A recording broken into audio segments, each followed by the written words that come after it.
আল্লাহ পাক আমাদেরকে সবার উপর রহমত নাজিল করেন। বন্যার পরবর্তী এলাকার মানুষগুলি আল্লাহ জানি না কী হালে আছে, তাদেরকে তুমি রহমত করো, হেফাজত করো।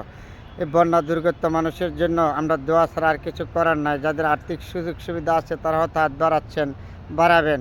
তারপরেও জানি তারা কত কষ্টের মধ্যে আছে যে বন্যা এলাকার মানুষগুলি, তাদের জন্য আমরা সকলে মিলে একটু দোয়া করি। আল্লাহ পাক যেন তাদেরকে রহমত করে এই বিপদ থেকে। বিপদ চিরদিন থাকবে না, আজ হয়তো তাদের বিপদ কাল থাকবে না।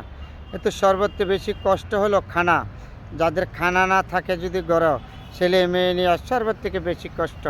তারপরে তাদের চলাফেরা যাই হোক, তাদের সব তো ধ্বংস হয়ে গেছে।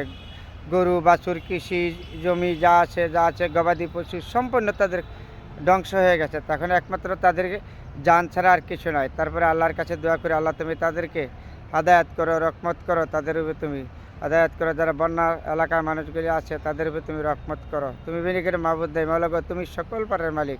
তুমি আপদ বিপত্তি উদ্ধার করো আমাদেরকে সবাইকে।